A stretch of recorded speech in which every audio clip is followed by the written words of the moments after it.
A top story first up, Iran seems to have softened its otherwise harsh stance against the West.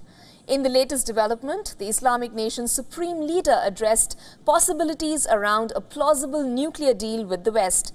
In his speech to Iran's nuclear scientists on Sunday, Ayatollah Ali Khamenei urged for continued cooperation with the UN, nuclear regulatory body, and took a softer stand against the Western countries. You may want to come to agreements in some areas. That is no problem. Make an agreement, but the infrastructure must be maintained. The Supreme Leader's address comes in the backdrop of impending talks between Washington and Tehran over the latter's 2015 nuclear accord with 6 countries. The change in tone also follows both Iran and US denying reports of an interim deal between the two nations. Let's now dive into the details of Iran's nuclear pact and where it stands today.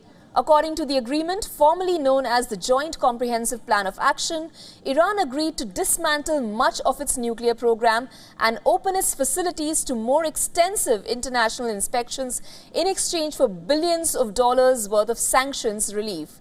Iran has a rich reservoir of uranium, which is what the country aimed to capitalize on in its nuclear program. But in 1995, the United States imposed economic sanctions on firms doing business with Iran.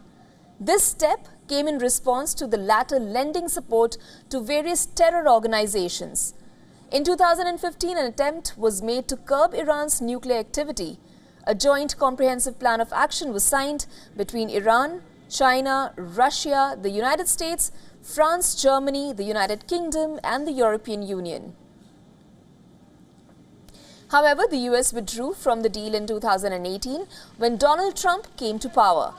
The then US president also imposed the harshest of sanctions to date against the Islamic State's nuclear program, and these sanctions have reportedly caused Iran's economy to crumble.